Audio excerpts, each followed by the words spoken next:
talk Not about live yet. Wow, now it's live, David. the rumors. It's live. It's So live. anyways, we're gonna talk about the rumors, what we thought the rumors and what Age of Sigmar was going to be.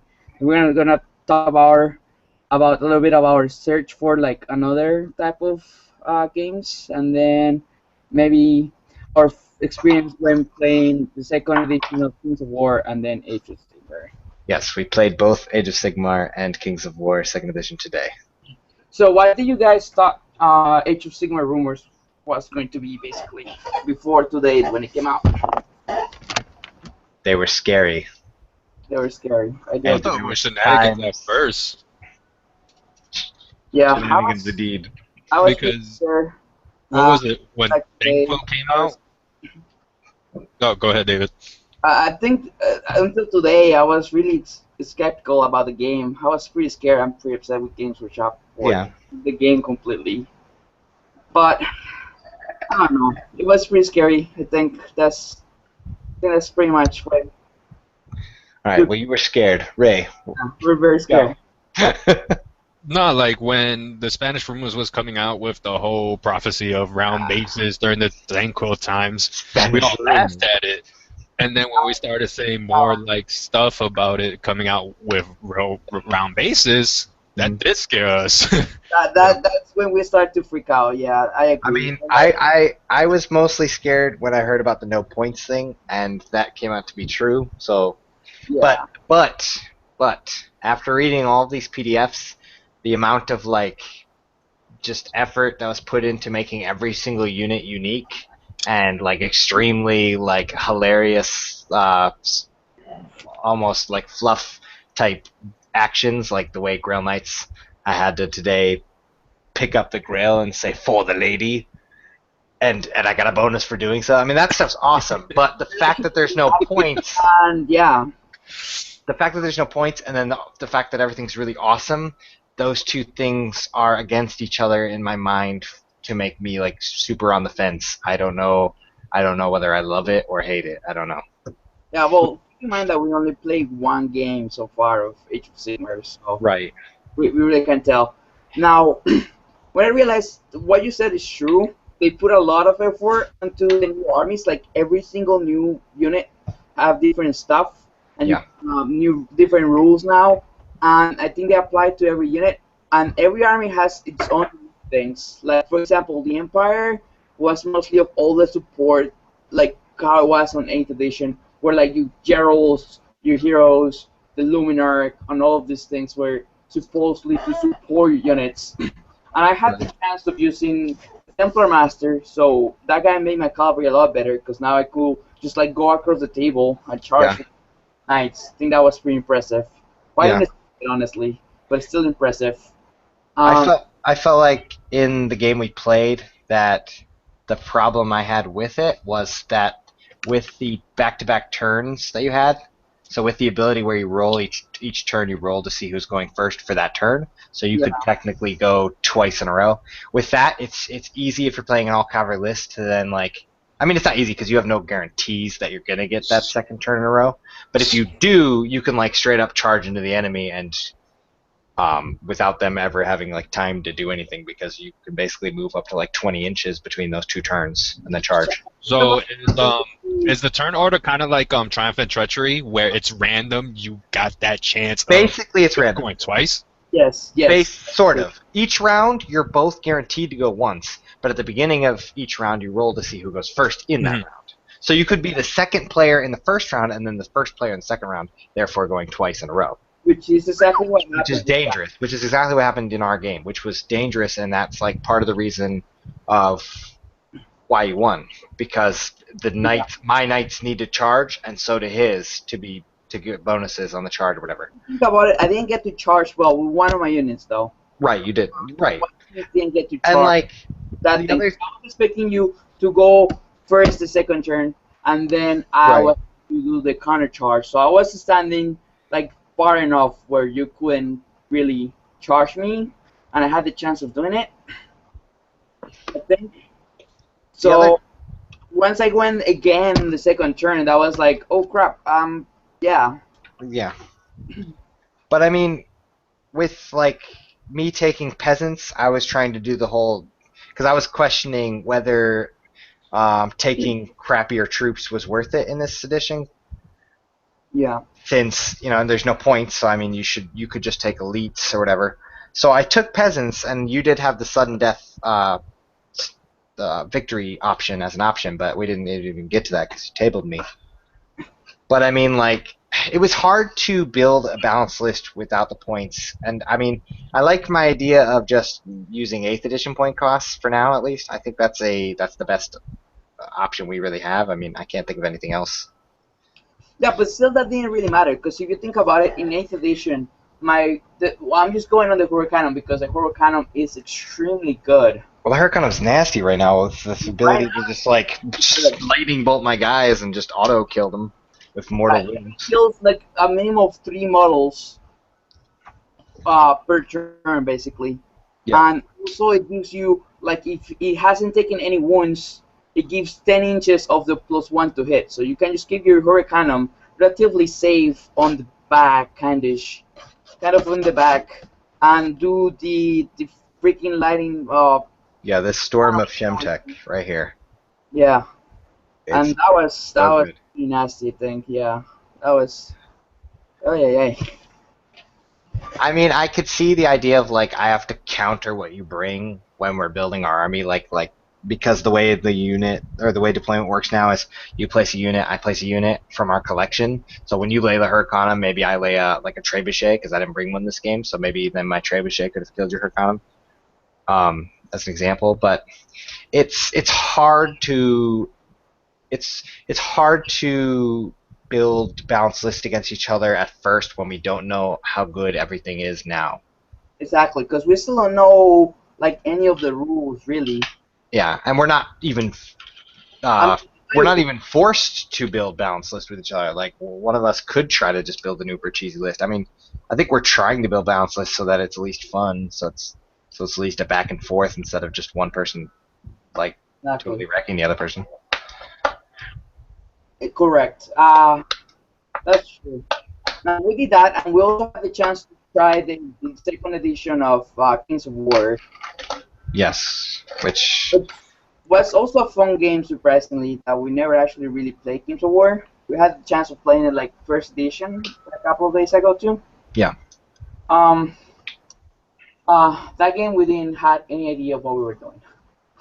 I feel like it was much like this game where we were. Well, I feel like when we played first edition, we didn't know what we were doing, but when we played the second edition Kings of War, that second game, I feel like we were doing good. Like we were both making smart moves. Yeah. And I mean, in that game, I felt much more that even when I was down and out, even when I was doing badly, because in that game we tied, but you had like more guys in the field. Even when I was doing badly, I was able to still make moves to attempt to like win. Like I still had options because of the way the units operate and the way that the nerve tests, you can like kill units pretty easily in that game. So units are much more susceptible to dying. Yeah, that game. So it was more interesting. Like in Kings of War, I felt like the pendulum, like I was saying during the game, the pendulum swayed between you were winning, I was winning. Like there was times it was more exciting to see what was happening because anybody could have won. Whereas the Age of Sigmar, it became pretty apparent that you were winning and that it was just me slowly dying each turn, basically, and then taking the bravery tests. And losing some extra guys. But I mean, like, it wasn't really the bravery test that did it. It was just the slow overtime death of each guy because a lot of the units get bonuses for like their unit size. We were playing a relatively small game, so I mean. Now, what kind of heroes were you running? Were you running special name or just generic? I was running a Bretonnian Lord. He was running a Grandmaster. So just generic. The wizard that goes in the Hurricanum because you can. He had a wizard. No. I didn't have anything to dispel his arcane ward thing, which gave him +1 to his defense. To my save. Save. My knights that gets a save on 4 were saving on 3s, so that make them. And they reroll 1s, so they reroll like, 1s when they have the shield, because they have shields. Tanks. For the ones they reroll. Although I like this edition where you no longer have anybody with a 1-up armor, so it doesn't force you to always Yeah, have but those guys with six. one up rerolls with a 3-up armor is a 1-up, basically. It's the same thing. There's only one number that can fail. No, Basically. oh well, when you have the rerolls, yeah. Well, it's Only close. It's close. But, I mean, yeah, you had to do stuff. but even if you don't have the spell that gives you +1 Yeah, armor, I know. you still get wounded on a 3. So that's not. It's not like your guys only fail on 2s anymore. Just like there is one unit that will only fail on 2s. I didn't have a problem with the to hit, to wound, the saves, the bravery test stuff even. I didn't have a problem with that stuff.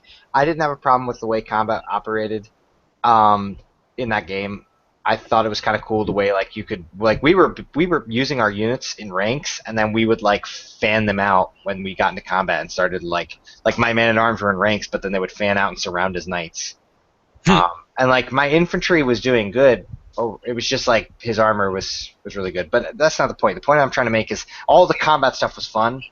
To me, the weird stuff of Age of Sigmar is the ability to shoot into combat when you're in combat, and the ability to shoot into a combat where your own guys are taking part. Like you were able to shoot a cannon into my guys that were in combat with your guys, and that's just weird to me. That's dumb. Well, it's like you just said on Wednesday. It's like them going, "Hey guys, time out. It's shooting phase. Let us do this."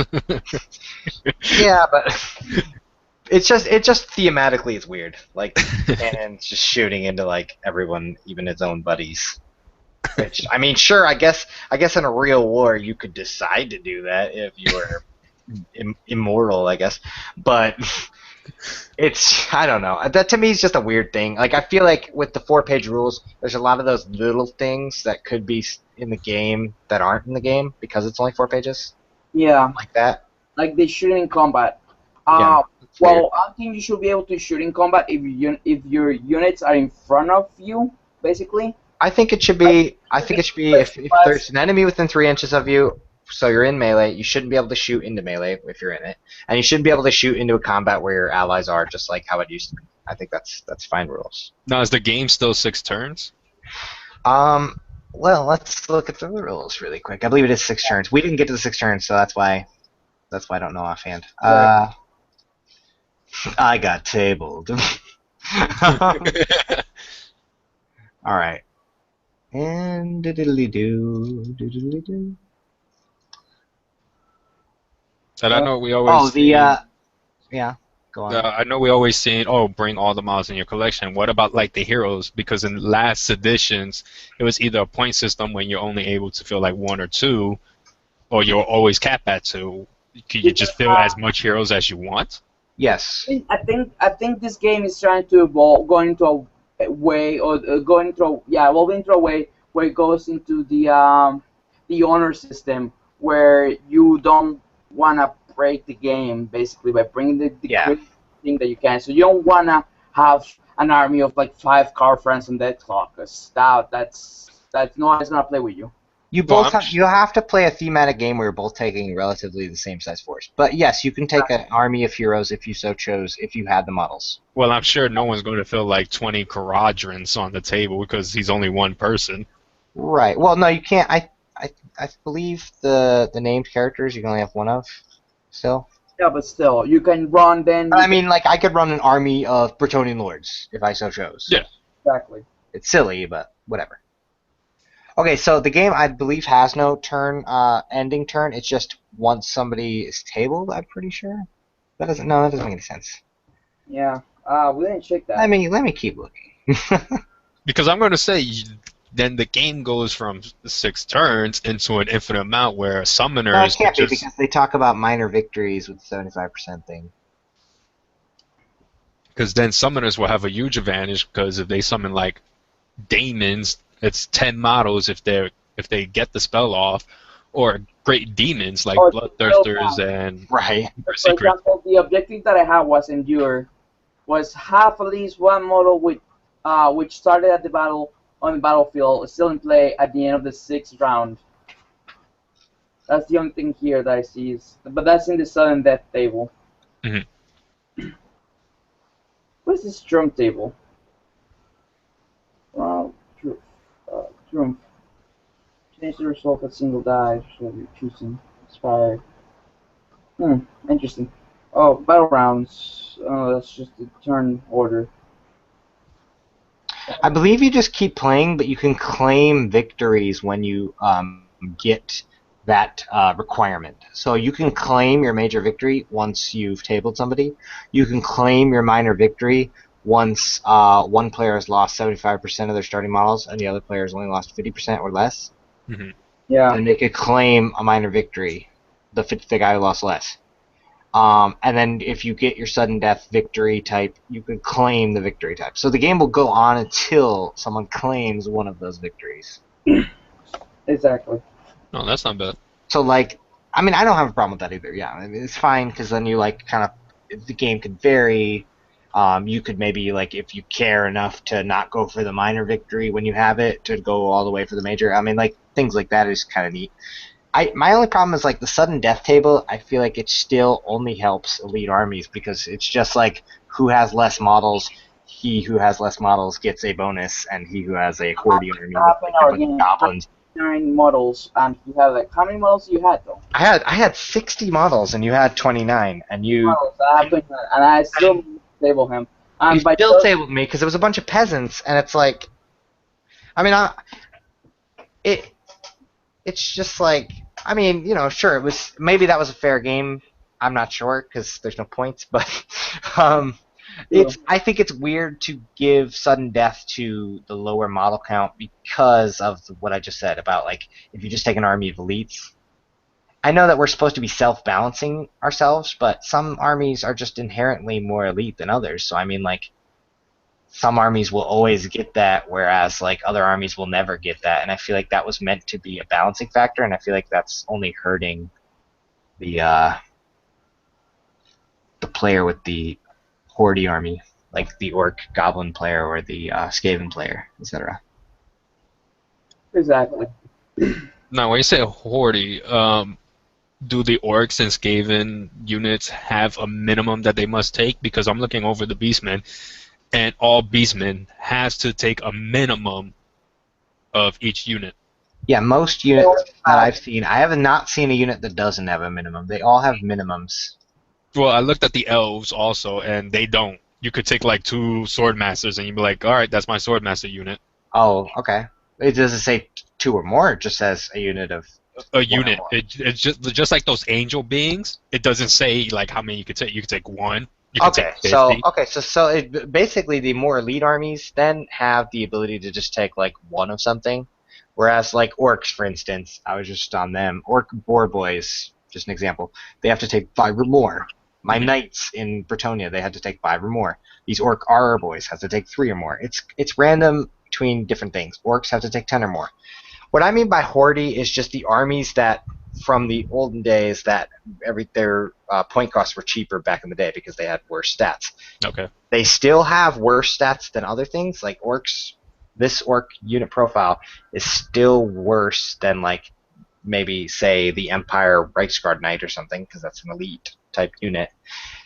So the Reichsguard Knight unit will get bonuses because it'll get access to the sudden death table, whereas the orc unit may be weaker overall, but it won't get that bonus. So it's weird to me to give the bonus just to the smaller army.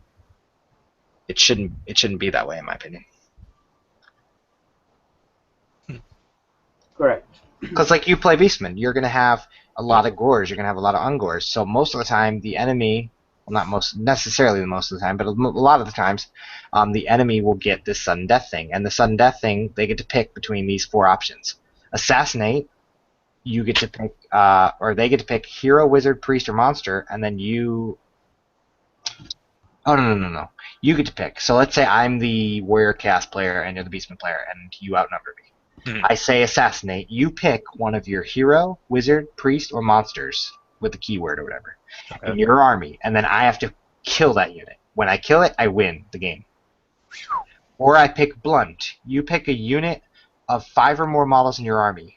If I kill it, I win. Or I pick endure.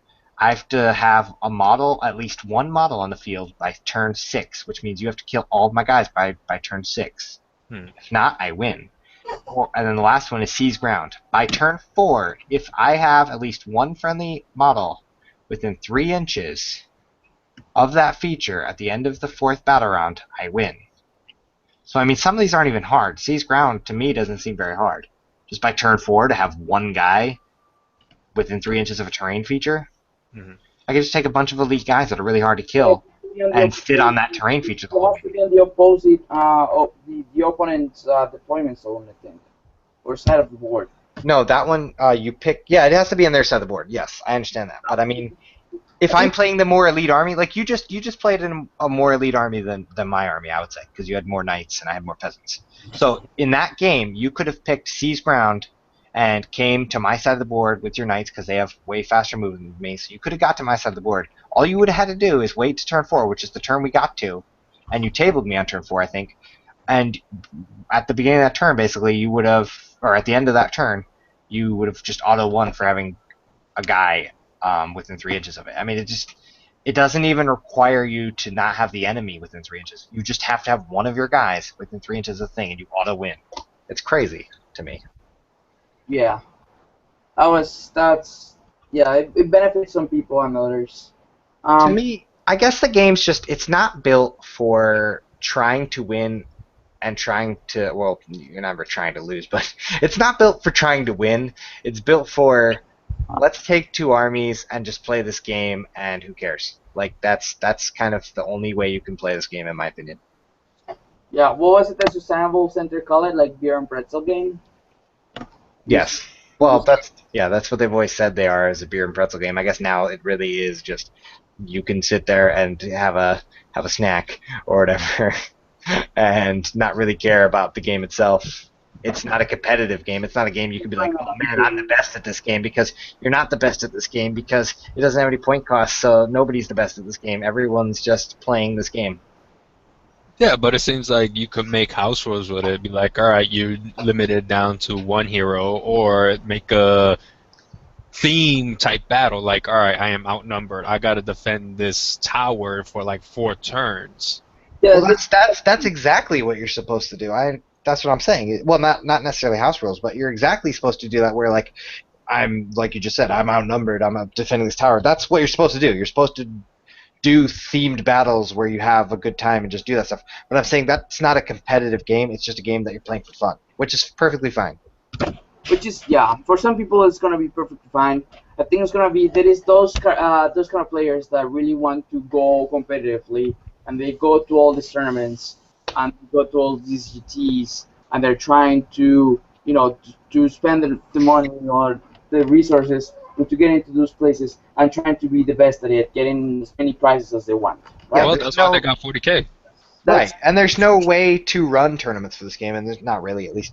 yeah. And it's just, I mean, I'm not saying you can't be a skilled player at this game. I mean, it requires skill in a way, like when you're playing it. But if the forces are inherently never going to be balanced, no matter what you do, so it's just not a game where like you can go off and after you win, you can't really be like, oh man, I achieved something.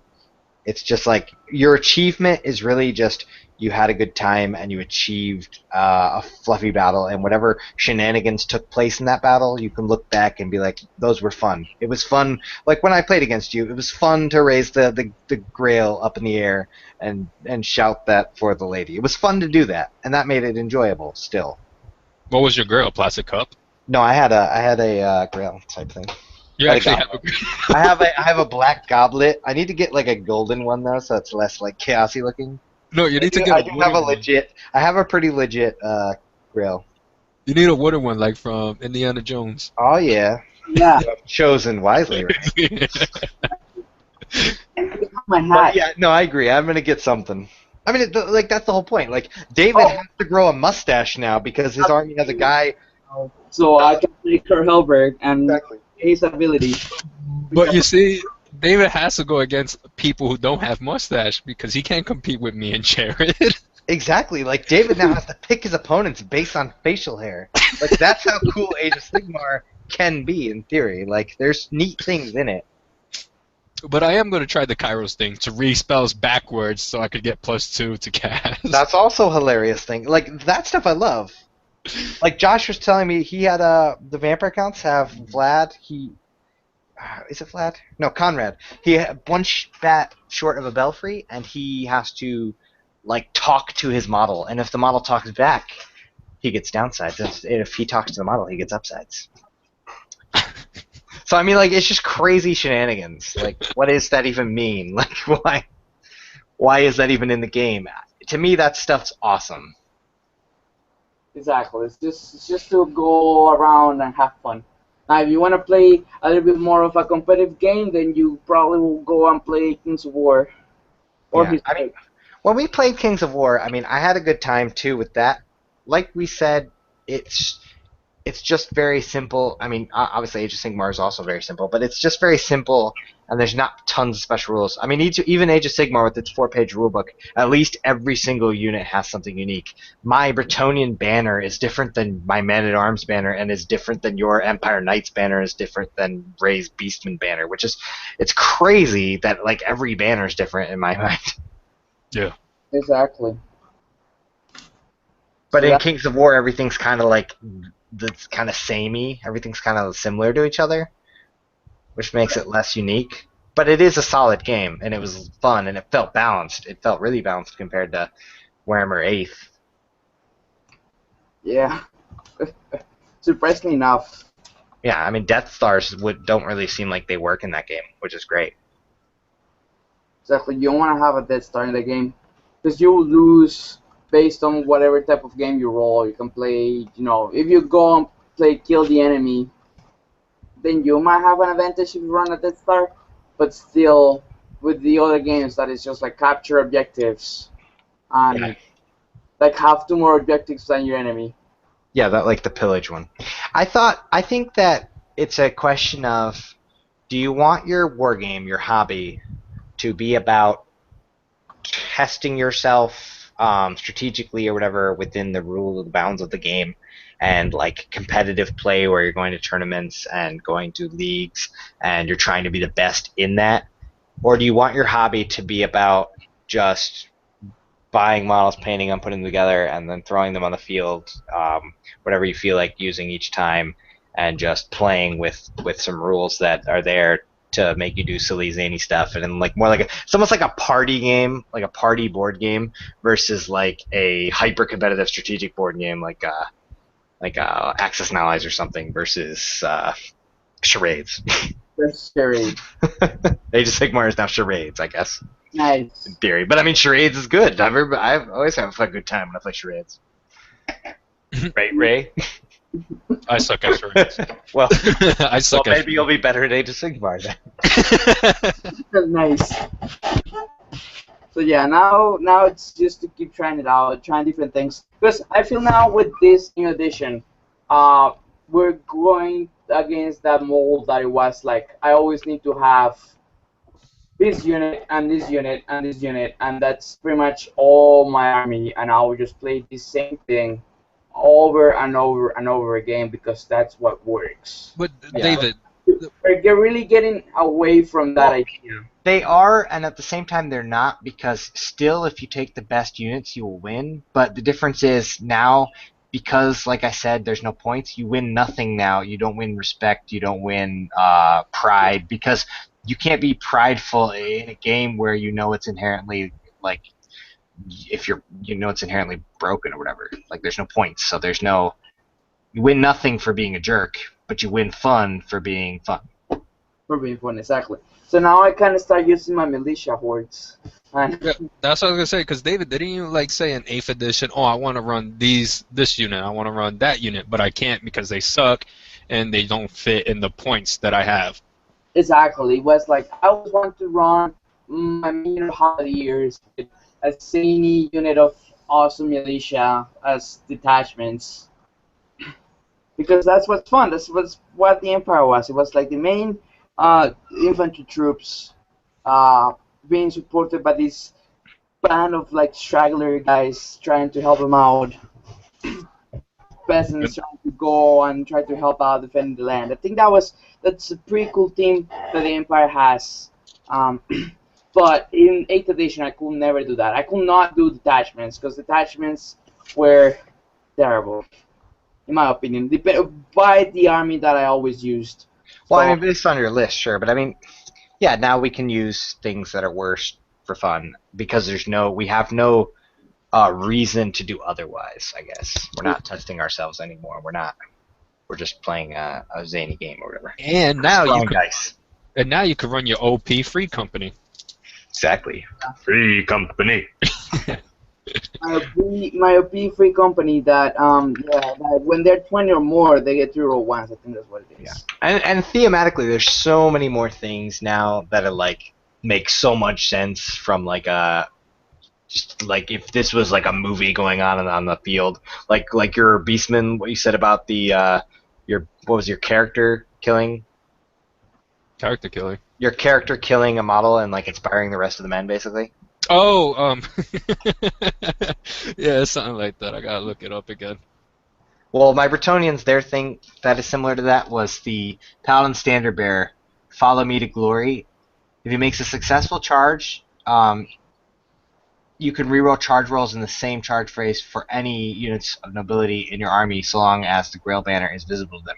So, like, he charges out, follow me to glory, and if he makes it, then everyone gets to reroll. So it's like it's just some cool, like, sounding thing that'll happen in the battle when he blitzes out and everyone follows him to the awesome charge. Oh, it's the Beast Lord Grizzly trophy. If he kills at least one model, all models with the Bray Herd keyword gets +1 to the charge, and they can run and hit as long as they're within 16 inches of him.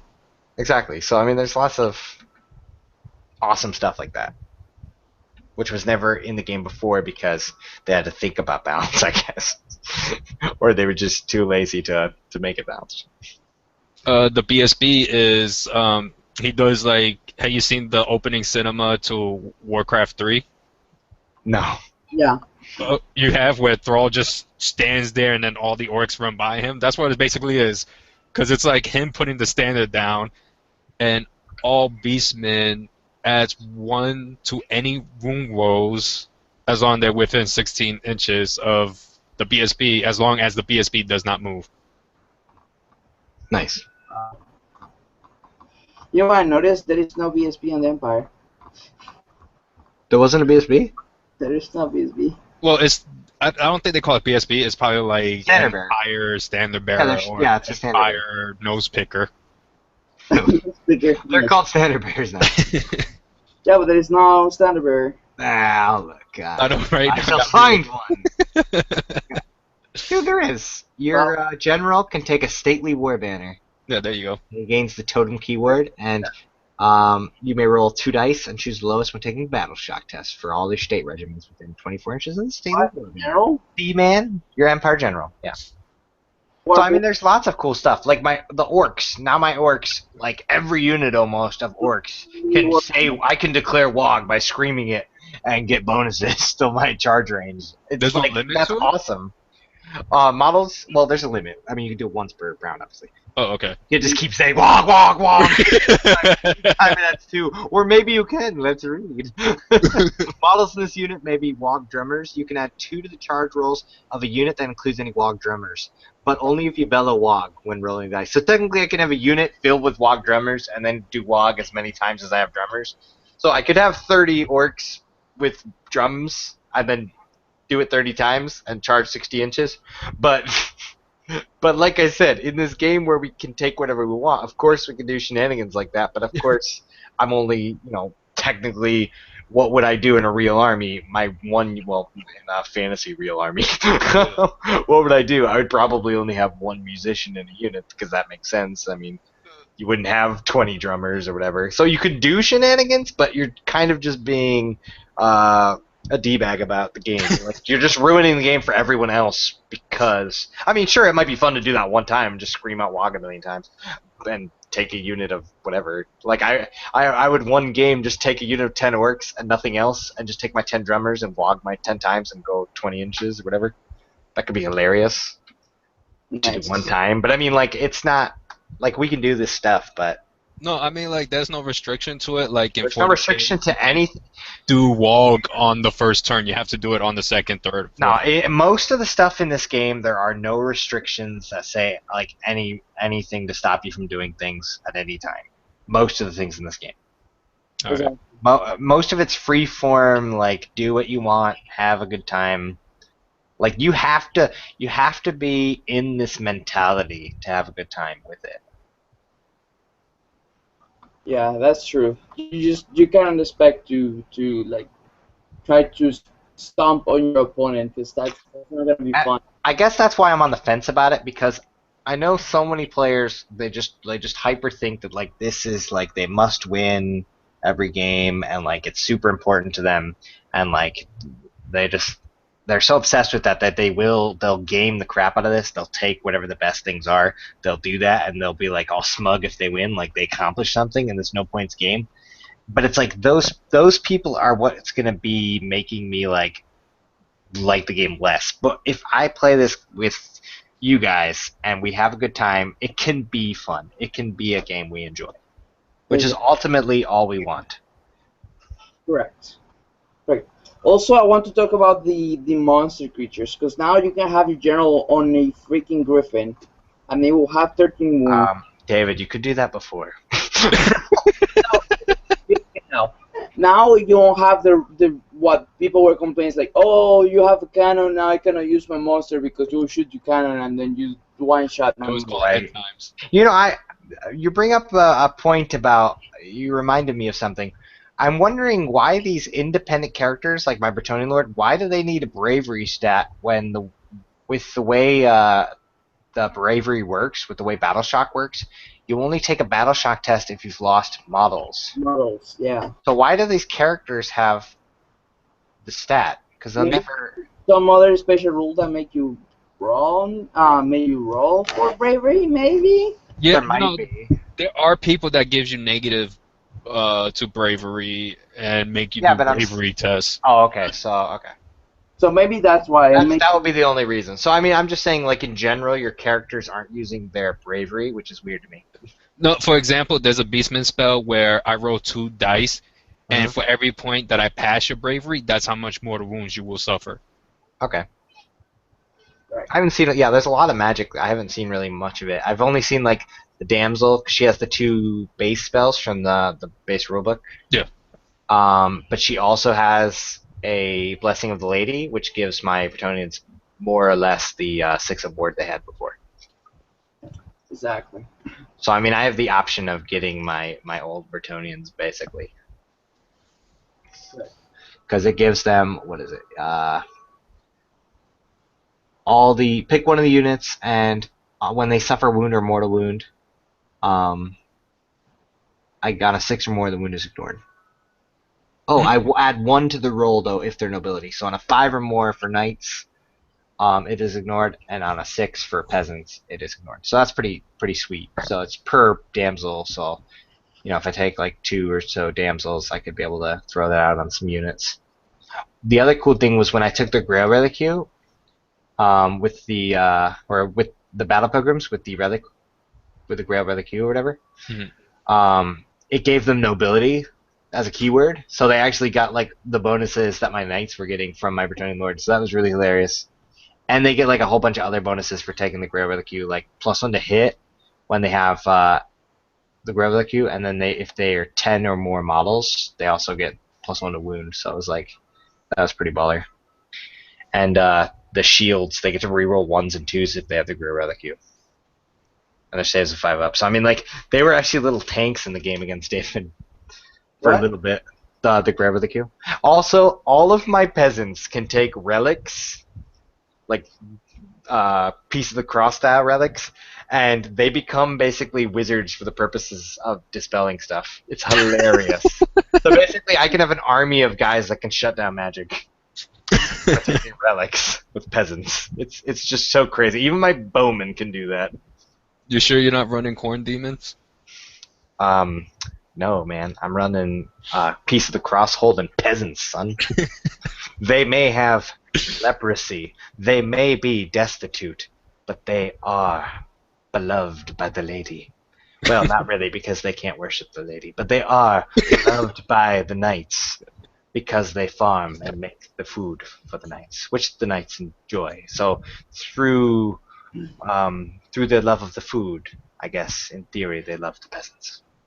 You know what I just read? I just read that Blaster, when it has less models, it Mhm. becomes powerful because it does more D6 shots. Yeah. Yeah, that's a cool thing too. Is about like each the crew on the war machines and the monsters when they start taking wounds, they become like less good. Okay, now I want to play Empire. Why? Why? Maris Ledendorf does Marius not Liedorf? count. Yeah, is an accessible swordman, even if he's totally insane. If during your hero phase you pretend to ride an imaginary horse, you can reroll all fail hit rolls with the Rune Fang onto your next hero phase. If you actually talk to your imaginary horse, you can reroll fail wounds as well. You know what That's they awesome. say? So I'm gonna run him. That's Act freaking like awesome. I'm Don Quixote. Exactly. Well, he is the donkey. That's why this game could work. That's exactly the reason why it can still be awesome. To give Correct. another good example. I mean, that's every army has stuff like that, which is crazy, and like it's just crazy how much character is in each list. Yeah. I mean, all they really have to do to me to appease everyone is try to bring back points and bring back rank and file moving, and then bring back some better shooting rules as far as like not being able to shoot into combat and stuff like that. I think those couple changes, and then with these amazingly fluffy lists with hilariousness or whatever thrown in there, I think it could be perfect. But I mean, will they do that stuff? Maybe. I don't know. Probably not. Honestly, I want to play after I get the models. I want to play 10 games with this before they mess it up. For the So you're more fearful that they'll mess it up Yeah. by doing stuff like what I just said. Yeah. Nice. Well, I mean, yeah, I could be wrong. I mean, Because this look at the is almost Dumbfire Warlocks. They were the most OP Dark Elf models in the game. Well, one of the most OP models in the game. sure. I mean, yeah, they've got nerfed, but I mean, you could take like I said, with the way the rules are. I mean, you could be a jerk about it, and you could take the best things of each list. Mhm. So I mean, to me, it doesn't matter how good anything is in this game because there's no points. So like, it's just about what you feel like taking, what you feel would fit in your army, Hmm. what you feel is thematic for your army, I guess. Yeah. When you imagine your army in a movie, what would your army have? I guess is what you would take. exactly. And then you're just I guess in a way each game you could say, hey, let's play a small fast game, or hey, let's play a medium timed game, or let's play a large game. Or I mean, I guess that's the only really.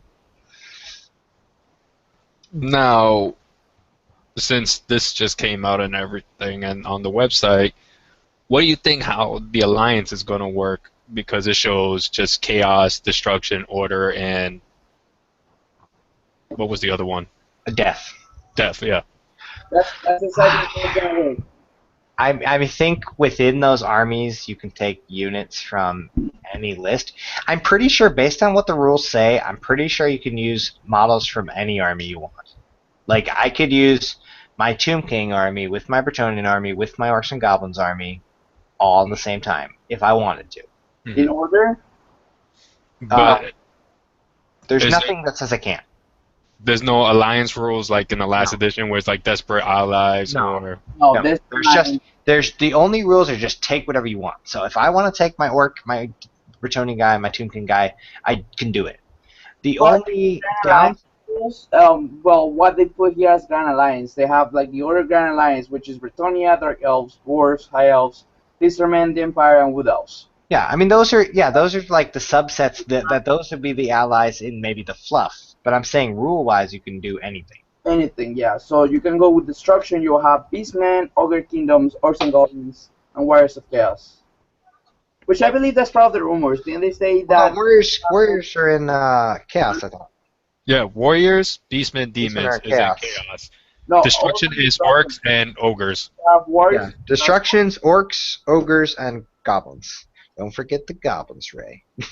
And in Chaos, you have Beastmen, Demons, Dark Elves, Over Kingdoms. No, No, no, Dark no. Elves are order David, now. you are all over the place with this. Yeah. Chaos, you have the 3 Chaos races and Skaven. That's it. If you guys go to the Grand Alliance in the Games Workshop here, just gonna. Yeah, go look, David. I'm in the Grand Alliance. You're just wrong, David. Well, maybe okay. It doesn't matter. Yeah, if you see, it goes I Grand see a Alliance. thing. That's because Dark Elves have one model that's in a Beastman list. Those A models. Harpies. So A actually, Harpy. it tells you right there what models do you have. So Beastmen, you have 19 models that you can use. Yeah, but it's not actually what you can use because you can use whatever you want in the rules. Suggestion. It's just about what you feel like is fluffy when you're making your list. Do you think you should be using your Dark Elves with your Tomb Kings? Do you think that's a good idea? That's up to you as a player.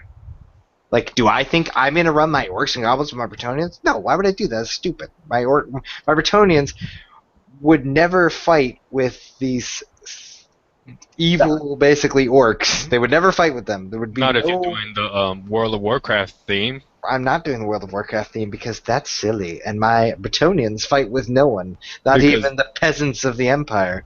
We fight alone because we're heroes. We don't need the other weak races to help us, okay? My point, though, is I'm just getting at is that you're just supposed to play what you feel is right. Yeah. We're supposed to self-balance. Exactly. But ultimately, we can do whatever we want. Alright. Ultimately. I could take one model from every army if I wanted. I could take the best model from every army if I wanted. Oh, I was reading But I'm not going to. What's that slang special name guy from the Lizardmen? Lord The undead Croak, Lord Mazdamundi, No, the undead one. Lord Croak. Yeah, when I was reading one of his spells, like I read it so fast, I thought it literally says, "Oh, for this spell, pick up 3 of your opponent's units." I was like, "Wait, what?" And then you just throw it on the table. Probably exactly what you do. No, because it's supposed to represent a comment is hitting them. So I thought, like, by reading it fast, is What does up. it actually say? That's really. Is you pick 3 units. Okay. And they get No, hit. it says. Oh, pick up. Oh, now I almost fell for it too.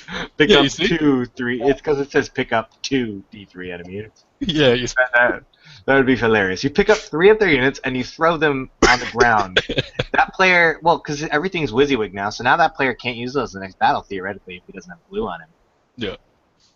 What I thought though is when Josh told me about the vampire Conrad, is that when he starts talking to Conrad to get that bonus, it says if Conrad talks back to you, reroll all failed hit rolls instead. Mhm. Oh, so if you don't want him to... Oh, never mind. I'm completely wrong. When you talk to Conrad von Karstein, you can reroll all hit rolls of 1 for him next to your face. If Conrad von Karstein talks back to you, reroll all hit rolls instead. Okay. So basically, he has to be like, "Hey, Conrad," and then he's got to do like a different voice as Conrad and be like, "Hello," Or have a phone, and basically be talking to himself. or have your iPhone talk back to you like, "Hey there, Tim, how you doing?" How you doing? Now I'll open up Josh's comic that he sent me. Am I still screen sharing so you guys can see? Yes. Okay, so this is what he sent me. The Into the Age of Insanity. So it's showing you all the different crazy rules. Yeah, I still see the Conrad thing. Oh, really? Well, basically, because the mask has one where you have to like literally dance in real life to get the rule. Wait, what? That's the demon girl? Yeah. What does it say? It says it's showing one that's showing a guy talking to his models, another where he's dancing, Oh. where he's just like maniacally laughing. I'm just saying it's just shenanigan game now, as we said. I think ultimately though, anybody who wants to play a game closer to Warhammer Fantasy 8th Edition but doesn't want to continue 8th because it's now not going to be supported should go to the Kings of War 2nd Edition because that's going to be the closest game to Warhammer Fantasy.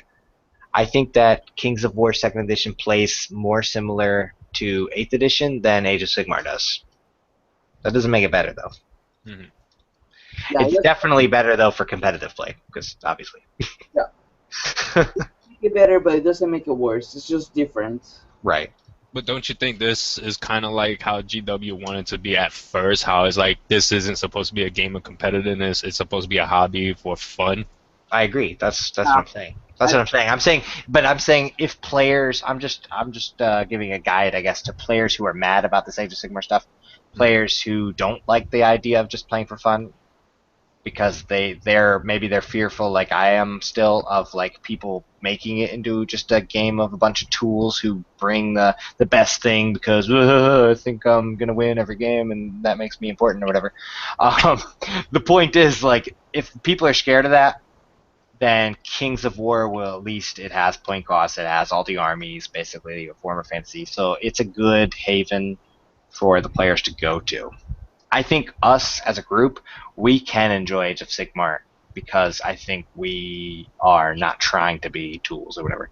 We're not trying to be jerks, That's which true. is good. I mean, we can have fun with it. It just requires effort, I guess. Yeah, it just depends upon like agree among each other what we want to play. We can do, we just decide on the amount of units that we want to play. Right. And just imagine a game of Triumph and Treachery of Age of Sigmar with Oh, all of us having one of the characters that requires us to do something zany. So David's looking around to see who has the mustache. Josh is talking to himself, and No, okay, the Mask of Sanesh, the endless dance.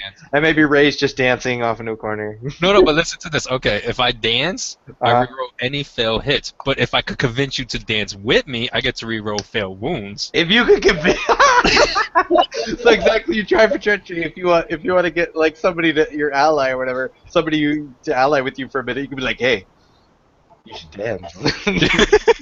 You should dance if you want to. You can leave your That's friends fine. behind. Exactly. So you can start getting. That's hilarious. Oh man. nice. That's Like my that reason. stuff. Yeah, I mean that stuff's gonna make us laugh while we play it. It's gonna be fun. I mean, and think about this: we don't really have a lot of new Warhammer Fantasy players coming into the game.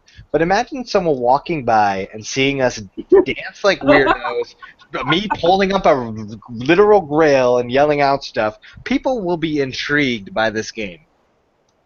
Screaming Yeah, that's roar true. on the top People of your will look. lungs. Exactly, people will look. So it almost has like a selling point there, I guess, for just having a good time. And That's any player who gets into it without points, without any of the baggage of like knowing what 8th edition is and how the game used to be, it's going to be interesting to see their point of view of how to build a list because they won't have any knowledge of points. So I mean, they'll just, I don't know. It'll be interesting to see what their view of it is.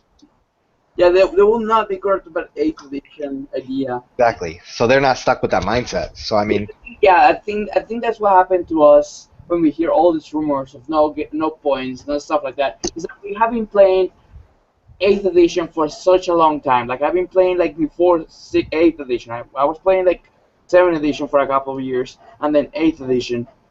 yeah, So you kind of get into this mentality of points is what makes it balance on like trying to have like the biggest amount of models, like the largest army for the less cost, and make your army extremely um, how will I say that? Like spend like magic items, try to get the best combination of magic items, the cheapest right. possible combination of magic items that perform the best. Um, so I think that's the mentality that a lot of the players we come from 8th edition into this game. It's just too different from what we used to play. Right. It's completely different to what we think of Warhammer Fantasy as the Yeah. game. I do think though that anybody who is mad about Age of Sigmar still, because I mean, at first me and you were like totally pissed or whatever. We were totally raging over this. I Yeah, mean, until we saw these PDF files yeah. with Once the you way how fluffy they were, we were super mad. And I that's think that that's totally justified, and anyone who quits is totally justified because this is so different than Warhammer Fantasy 8th Edition that it's like you were playing one game and now you're playing a new game. Is it the new game awesome and fun and we can have a good time with it? Maybe. But like I can see why people are going to be mad, and we'll see what happens. I mean, I hope that the game actually does well because I mean, I do love Warhammer Fantasy. I love the models Games Workshop produces, and I heard that they're gonna actually start coming to conventions and stuff as a company and start communicating with the community more. So I mean, I almost want to say that they could be changing Is their this a ways. rumor or That's what I heard. That's what I heard. I don't. Word on the street, Ray.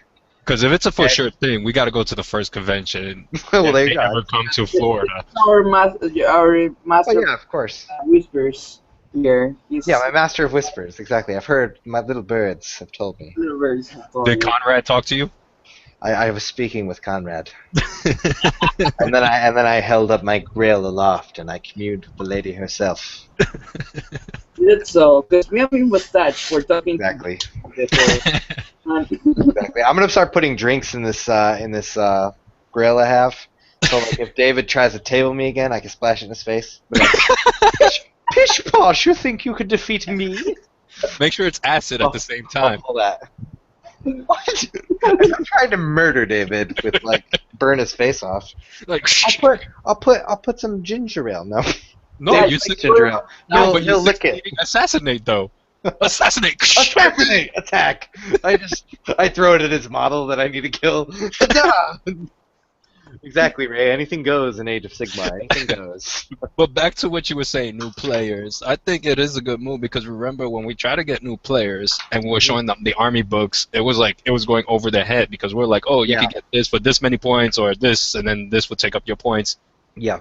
This just simplifies like, what's your favorite model? What do you like? Oh, you like that? Boom, done. Right. Yeah, I agree, yeah. Because my friends that I was talking to that play 40K, they were like actually asking me questions like, hey, what is this Age of Sigmar? And they actually seemed interested. And I know the Stormcast Eternal are basically like the Space Marines of this game, and they're getting people from 40K to be kind of intrigued, and they were actually interested in it because it's now a skirmish game and because it's now simplified. They said that yeah, like fantasy was always too complicated. But I mean, like, we're there's gonna a certain group that likes complicated games, but for the majority, most people don't. I mean, I enjoy a complicated game. I would love it if Warhammer 9th Edition, well, Age of Sigmar or whatever, I would love it if it was like a straight up rank and file game with more formations than even 8th Edition had. Like we were talking about Turtle Formation or Tortoise Formation or whatever, and my Bretonian lands still being there, and just other formations in general. Like, we thought it'd be really cool if there was all this stuff, but the game simpler will bring more people. Yeah, and I think we're gonna start seeing the people that played fantasy from before Age of Sigmar and the people who play, for example, 40K, how they're gonna deploy their armies differently. Because, for example, when we started deploying our armies, because we've been playing fantasy for such a long time, our Yeah. armies actually started in a Yeah, ranks. exactly. We deployed our stuff in ranks. Into combat, that's when we start like using the fanning them out and surrounding models to pile them in to be able to get our attacks in. I mean, I liked that because it gave me the feel that I was still kind of playing They fantasy. will deploy their army. Well, 40K players will deploy them like 40K models probably. Mhm. Exactly. They'll just do. And the newbies who like haven't played any of the games will be the most interesting to watch because like who knows what shenanigans they're gonna do. Well, Exactly. for those who do play fantasy and 40K, is the deployment zone still the same or is it kind of different? It's kind of interesting. I mean, it's basically the same, but it is interesting. I actually like the way that deployment rules are. I think that they are almost the most well done thing, um, based on like just these would have been great rules for fantasy to have to make it simpler. It's basically just like you split the table in half, and then you have to be 12 inches away from the enemy territory. So in all cases, you end up being 24 inches away if you deploy on the line, just like in the past. But it's just a much simpler way of saying the same thing. So I felt like they did a good job of saying the same thing in a simpler way. Exactly. And So you they, just split the table equidistantly. Either you split it horizontally or vertically or whatever, and then you split it in half, and then you have to deploy 12 inches from that line. now here's the other thing. They have the third deployment zone, which is like an L of 3 squares each. Yeah, I mean, that one's a little interesting, but it still equates the same thing. You're going to be 12 inches from the enemy, or I mean 24 inches from the enemy unit. always, which was currently how it was in Warhammer Fantasy. So that doesn't change much. Right. I'm interested in what these realms are. Like, we still haven't found any of the rules on what the realms you're fighting in are. Like, Could they mean by the scenery? Because that's the closest thing that I was looking at right well, I now. mean, there's scenery rules, but it talks about literally like the whole table as a realm, and you pick the realm. I haven't found any units that say anything about what realm you're in. It claims that there is units that do that because it says, um, first you should decide which of the 7 mortal realms the battle will take place in. For example, you might decide that your battle will take place in the realm of fire. Sometimes you'll need to know this in order to use certain abilities. And then if you can't decide, or if you can't agree, you roll a die, and the highest person decides. So, I mean, there is something out there that does. You can say it's just like, okay, we're gonna play in the mortal realm of France. Friends? Playing in France. Or France? No. Not the same. Well, I mean, you can say whatever you want, but I mean, in my game with David earlier, our game, I just said, hey, let's play Realm of Fire. I mean, we just went with that because that's the only one listed. But it's like it didn't do anything because none of our. I mean, maybe there's models that do stuff based on what realm you're in, but I have not seen them yet. Exactly. You can do in the mortal realm of Canada. We. It says the 7 ones, so it's referring to the ones in the fluff in the new book. Oh. Or could it be from the spells themselves? Well, yeah, I think Like, each one Oh, represents. maybe The they- lore of fire, the lore of beast, the lore of... Yeah, no, that's exactly what the realms are. But I'm saying, like, we don't know what those do yet. So let's find out somehow. That, That'll be. that can be it, man. I'm gonna look. I'm gonna look at what army do we feel like would probably benefit from a realm? Probably That or My Little Pony. My Little Pony. Or Beastman, maybe. Collect all 7 ponies and you win the game. Oh, you unite the rings and you win. All right. Kill Frodo, and so on, wins. Oh man, I'm gonna bring Frodo to my next game, and like my objective is just to get him to the other side of the board or something. That's my new goal. I'm gonna look at Wood Elves and see if they're like foresty wizard guy. Yeah, some. Well, they have. Oh, never mind. At least they don't got the acorn of teleport. They probably do. It wasn't the acorn of teleport. It was the. Oh man, and I'm blinking out. No, it's not. The acorn of ages was the one that got you the moonstone, the moonstone of the hidden path. The Moonstone of Hidden Pathways. Yeah, that one's the one that got you to different forests. It was the ancient acorn or whatever, acorn of the ancients, to give you more forests, basically. Of course, yeah. I'll tell you which one is it because I have the book right here with me. Which is funny because I've never played with the elves, but I own them. You'll have to play your Wood Elves now in this Age of Sigmar. Yeah, I'll play my. Age of Sigmar. I'll just play my 48 archers and my 5 sisters. There you go. Like my 20 cavalry guys, and yeah. Man, I'm not seeing anything that has I'm a 3-man. I'm a 3-man, yeah. any rules on what area you're in. Maybe I'll play my 3-man as there too. I have one that says like if you're in Sylvaneth Wildwood, you get a bonus, but that's like a terrain piece, I think, because you can bless and create. There's the Moonstone of the Hidden Ways, the one that gives you the ability to jump between forests. What? Oh yeah. Moonstone of Hidden Ways. But I don't know which thing. So that's a good question as to what those mortal realms do, and what scenarios are we gonna have access to, and are the scenarios gonna limit what we can take? So I They think might. if somebody has any suggestions about that, they can put in the comments once this goes into YouTube, I guess. Well, could there be a sneak peek to it? If Right. they Yeah. let If them anybody out? knows, post it because I wanna know. I wanna know Exactly. what got that abilities. Do you think there could be a sneak peek in the novel that they're releasing with the starter set? Sneak peek into what per se the scenarios. The 7 realms. Oh well, yeah. I think they're definitely gonna go over what the 7 realms are. YouTube, though. What, David? Let's see if they release. Because remember, we check on the Age of Sigmar thing. What are you talking about? the book for Age of Sigmar. I think they will re-release it in. They re-release it in. Where was it? Australia. Yeah. It Well, I was. mean, I'm sure it's on the website now. I'm sure. Uh, I'm Yeah, looking in at it right now. Australia. I've been looking at it this whole time. really, where is it? I've been on the Australian version of the website.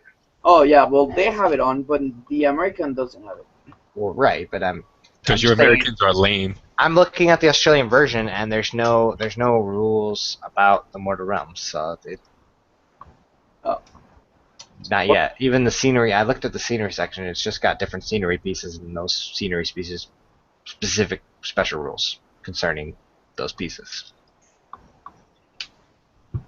it's actually painting. Yeah. I mean, maybe the thing with the realms is going to be more of those new Stormcast Eternal guys, their special rules, because they don't have a PDF file with the rest of the armies. Okay, so Ren is basically negative to your save, right? Ren, Correct. yes. Yeah. So Rend is usually a more rare thing. The best I've seen is Rend -2 so far. So far, and that's with a cannon. Yeah. Hmm. So I mean, usually a thing with a 3-up save is always going to get a 5-up, and a 4-up save thing's always going to get a 6-up. As far as we saw in our game. Exactly. All right. So that was fairly different because, like, overall the save's worse, but it's slightly better now because it's getting cut less. Exactly, and that brings back my point that you no longer need to have a strength 6 model with armor piercing, so you can Well, like. You can there's use no longer armor. strength and any of that, anyways. Exactly. So you no longer need something.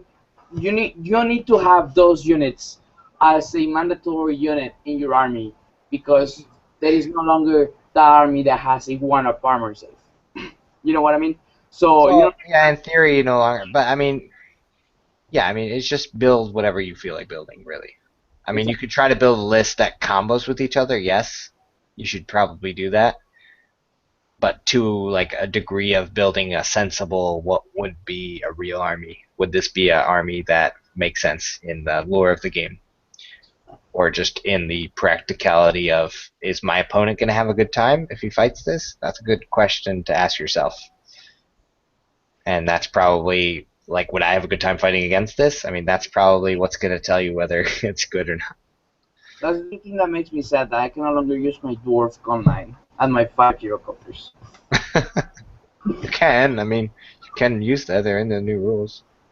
I mean, yeah, but no longer have Iron Drakes with Rune of Slowness, man.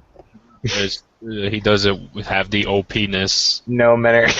Oh my god. Yes, I used that word. You can't use the word OP and then add nest to the end, right? It just sounds weird. You're saying something completely different, and you know what you're saying. Oh man. Yes, he went the OP stuff of the models. Interesting. I'm gonna see if there's like a wood elf like sniper guy that can have rend Good 10 or sniper. 5 or 4. Ren 10? That's insane. I don't know, man. Rend -2 is the best I've seen, so I'm trying to find it better than that. And I think Wood Elves, you know, since they were the army that was like cutting through everyone's armor currently with their freaking Way Watchers, let's see what the new guys do. Looks like fast shots, Way Watcher Lord. If you each time you hit roll of a 6, it's a fast shot. You can make an additional attack. And precise shots. Found it. What? I found a -3 Ren. Oh, what? What is it? Giant headbutt. Oh, Giant with just that giant, really? Yeah, giant with a headbutt. Yes, I have more reasons to use my Nigma Giant. The best The guy ninja ever. giant. His name's Nigma, sir. The He will ninja- retain that name forever, ever since he jumped across the board with that hand of Gork or whatever behind your guys. That was awesome. It is a 1-inch range, 1 attack, 4 to hit, 3 to wound, -3 Ren, damage. If he has not taken any damage, or at least to 2, Mhm. he still does D6. 3 to 4, he still do D6. Hmm. 5 to 9, it drops down to D3. When he's at 10 or more, 1. Nice. I'm gonna look at this guy. Oh man, Edbutt. Yeah, that's awesome. He still stuff people in bags. Stuff him in my bag immediately before Giant makes attacks. Pick an enemy model with 1 inch, roll a dice. If the result is at least double the enemy's model's wounds characteristic, it's grabbed and stuffed in the Giant's bag. Yes! That's all I ever wanted, to stuff enemies into bags. Forever and ever. Okay, his keyword Ale Guzzler is just like, what the heck? You can create an army of Ale Guzzlers now? Do the Beastman Centaur guys have that? That keyword? Where's that at? I'm about to look, son. Yeah, I'm looking right now. I'm trying to find them. It should be in the keywords. Wow, I went way down. Crap. Gore hoof. Here we are, Centigores. Nope, they're just Chaos Centigores.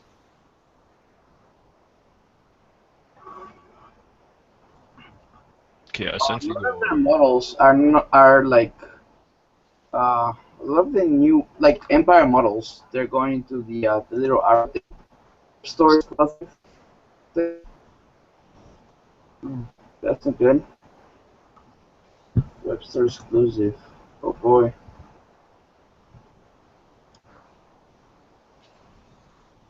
They're being sold out on a lot of things like Ember Battle Wizard sold out. Witch Hunter not sold out though.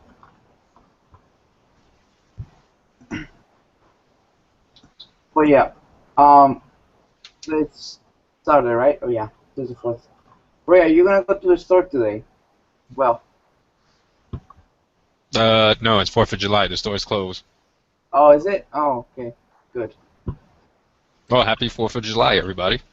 Oh yeah, by the way, happy 4th of July. Good job, you Americans. You bloody Americans. Love the Americans. Even though we're Americans ourselves. Exactly. Not me though. Haha. Maybe not Tim. For all we know. Anyways, Let me see. what happened to Tim? Did he disappear? Yeah, he got summoned. Oh, he got summoned. Oh boy. So how did the magic phase? Did anybody run wizards? I did. There's no magic phase. It's just the hero phase, where your hero gives the how's it called, inspiring presence to a unit, so they don't have to take the break test or the whatever test this is called. Okay, so the hero phase, you stuck with one option, one thing of many options. What do you mean? Like hero phase, you're stuck to either do the command or magic. You do a command and you do magic. Okay. So you can do both. So you have a oh my gosh, how do you invite people to this thing? How do you join, Ray? I think Tin invited me and I came in. Let's see. Yeah, you can do your magic, and yeah, you just go to you roll your magic depending upon what dice or what spells your wizard have, because different wizards have different spells.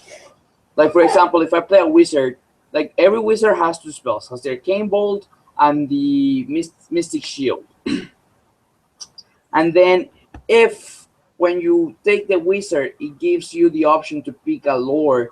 That lore will only have 1 spell, and then your wizard will only have 3 spells basically to cast. So for example, I'll give you an example with the Empire. With the Empire, if I have a wizard with the lore of fire. Yeah, but you don't have Lord Fire anymore.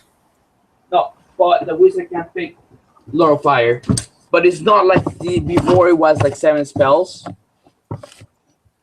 If I pick a wizard with Lord of Fire, he will only have the Fireball spell. So he'll have the 2 basic spells, which is Arcane Bolt plus the Mystic Shield plus a Fireball.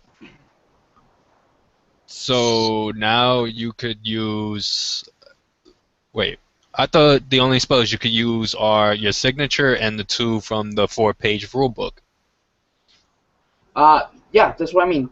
Arcane Bolt and Mystic Shield are from the main rulebook, Hmm. and then because I have a wizard, you kind of have to pick School of Magic. Does it say that in the 4-page that you could still pick No, from the 8th edition? no, it says on the no, you don't pick from the 8th edition. It says on the unit description, Battle Wizard says specializations, and it gives you one of every lord. So Heavens, Bright, Amethyst, White, Gold, Gray, Amber, Jade. So Okay. you basically pick which school of magic your wizard is from, and then you get that spell from that school. Okay. That's all you get. And that's all you get, Ray. You don't Oh, get. I'm back, guys. Oh, Okay. Welcome back. If this doesn't mute, am I muted? No, I hear you. Good. nice. Basically though, yeah, you have your wizard when you take him from the war scroll or whatever. It'll tell you what spells he has. Mhm. Right there. Okay. Exactly. So it seems like Empire is the only one that could take spells from last edition. I mean, like, not per se, like Not per literally the se. spells from last Like edition, from but I last mean close edition, ones, yeah, name wise. yeah. All right.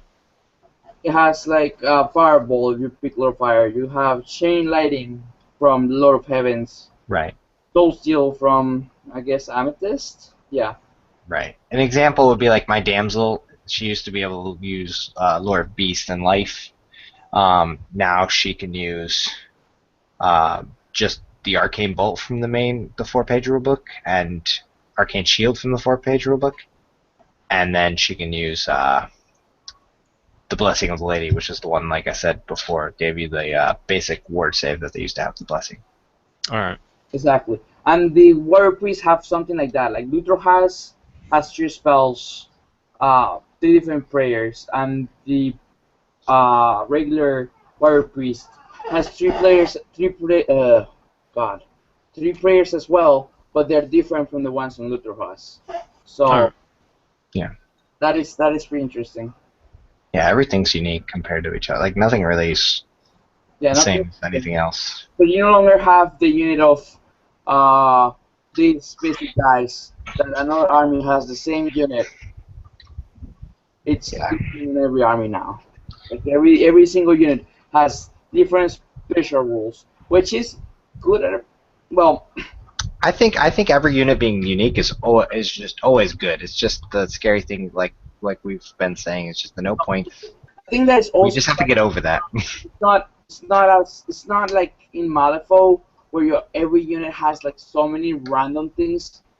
It's too different from Well, each other. Malifaux is a lot of like you need to get certain card facings or whatever to activate a lot of stuff. So it's a lot of things to pay attention to, which is both good and bad. I mean, Yeah, I think that was overwhelming the amount of special rules that every unit had.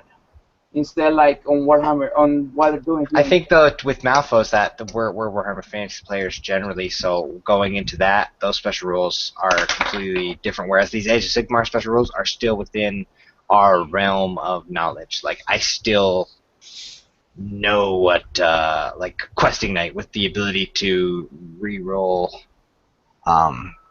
against like monsters or whatever to charge them or whatever. Like that makes sense to me. Just like in Malifaux, yeah, I'm coming into it like a noob or whatever, and everything's unique and everything's different, so it's harder with anything in life, I guess. Just it's harder to go into something you're not used to, whatever. Correct. Correct. Alright, guys. Anything else? Anything? Well, I mean, yeah, to just close whatever this Yeah. is exactly. To close this discussion, I think it's just important to say that Age of Sigmar can be fun if we choose to make it fun. The rules are there, and everything's free, so that's good. So we don't have to invest anything to attempt to do it. And all of our armies have been updated at the same time, and it's really exciting to see all the changes. And my units are awesome. I love what they did with Bretonia. I love all the stuff that's going on. with that, if we make it work, we can have a lot of fun. And Lizardmen are committed or demons. Man, what are you talking about? Click on order, like on the Grand Alliance, click on order. And then after that, click on race demons, and it's nothing but lizardmen. That might just be an error with these little clicks or whatever. Ray, These little links. any final thoughts in our conversation though? In our discussions here? Other than that, I would like to try it out soon once I get the models that I want. Well, you just played. You should just play. I will play, but I want to get my Do you want to play it? Do you want to play it? theme out first and then play it. Yeah. Yeah. You should do like what we did today. We just try it out with small amount of points. No, I want to go big. I want to go against There 10, is no points. 200 army Oh, knights.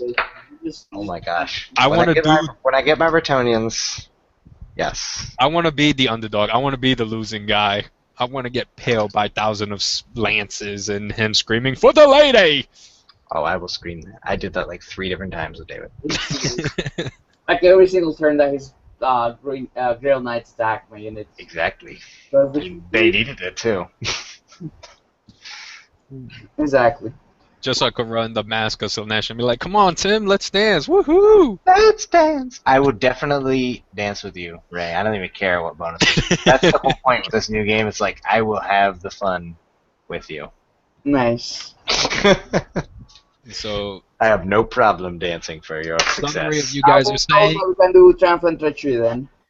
So, summary of what you guys are saying is Kings of War. If you want to go competitive, if you just want to have fun, Age of Sigmar. Right. I mean, you can still have fun though with Kings of War. I don't want to just say like one's fun, one's competitive. No, I think if you want a more similar experience to Warhammer 8th Edition without the heavier theming of it, go Kings of War, and it's better for, like you just said, competitive play, but like it's also a fun game. But go Age of Sigmar if you want to play the party game, the charades, as it were, to go back to that example. If you want to play that game where it's like you don't care if you win, you don't care if you lose, you're just there to do dancing and to have your mustache and to do whatever. yeah, my final thought on this is that I was very, very skeptical on Age of Sigmar. I think I was, once the pictures came out with the actual rules and the 4 pages and the round bases, I thought that was it for me. That was me getting extremely upset with the game for sure. I think when I went to your house, Tim, I was already to like. When David arrived at my house today, he looked like he was going to straight up shoot himself tonight. That's how depressed he was. Now, but when me too. I was the same way. Me and David were playing Kings of War. We're like, oh man, fantasy is such a joke. That was just ridiculous. Age of Sigmar is such trash. But then when we came inside, and we sat down to make new lists for our Kings of War second edition battle. Our second battle, which would have been fine. I think it would have been a great time too to do that. But when we sat down and we saw the PDFs released, we won the peak. I looked at Bretonians, and when I saw the Grail Knights, when I saw that they had that special rule to lift up a straight up Grail or Goblet to get a bonus, I was like, you know what? I don't even care. We should try this. like that was the moment where I was like, this could be a lot of fun. Exactly. So I went into that. We tried out. Yeah, I was really upset with it. I saw the PDFs. I think we decided more or less what to play, and then that cloud that was over me, that it went away once we started playing. Yeah, a little bit. Yeah. Just because I get to stand from Britannia. No, but no. I do think overall we had more fun playing Kings of War today than we did Age of Sigmar. Because we knew what we were doing. I feel like once you play a couple more games of Age of Sigmar, or we play a couple more games of Age of Sigmar, and a couple more games of Kings of War, we'll have better understanding of both. And you could always play both because you can use the same models for both. So yeah, exactly. They're the same type of base, so we can have. Well, the base doesn't matter in Age of Sigmar, and it's square in Kings of War. So yeah, you can do both. Exactly. So you can play both games. I think they're depending upon what you want to play. Like if you want to play big battles full of like really block units of infantry or cavalry or whatever you want to play, you do Kings of War. If you want to play a smaller game, I think with a lot of fluffy armies or with a very fluffy army full of like really zany things, you'll play Age of Sigmar. I Yeah. think overall it was fun. Both games have their good stuff that you can rescue from it, especially Age of Sigmar. I think it was a big turnout to see that it's not as bad as I thought it would be. I'm just really glad about that. I think at the very least it's so different than what we thought it would be. like we just assumed that it'd be like 8th edition but with some changes. But like it's like this whole new crazy different than every other tabletop game that exists game. Exactly. That was it for me. I mean, I think It's like if you put it into sports terminology, it's like playing sports as part of a league, like playing basketball as part of a league, Mhm. versus just going to the park and playing a pickup game with some random people, or just shooting the ball with some random people or whatever. That's Age of Sigmar. Whereas so. the other games, all the other tabletop games with point costs and rules, are the I'm going to play in a league. You can still have fun going to the park and shooting the ball. It's kind of like playing soccer. You go to the World Cup and whatever, and then they come out with like, oh, there's no soccer no more. There's no longer a World Cup. You just play with a ball, and Exactly. you can play with a team of 10 people versus a team with like two. You Exactly. can do that, and that will be fun. Go have fun. Exactly. Like it's something very casual. Nothing to be. You have to be very relaxed in the game. You shouldn't take it too serious. Yes. Because you're gonna go insane if you play Age of Sigmar. You're thinking that you need to win and you need to completely do everything right. No, this game is just to have fun, to go Right. roll some dice, do some shenanigans, get a lot of random things, grow mustaches, Exactly. uh, Yellow Wog or two. yell a walk or two. Why not? So I think, yeah, like you said, it's a good place to end our discussion. All right. So I'm gonna go to bed because it's like 1 in the morning. Farewell. Good night. Night, You guys. should shut this down Yes. instead of leaving us to fend it for ourselves. Have we been less to fend this to ourselves? All So right. we 8 should hours. all leave. That it will just end.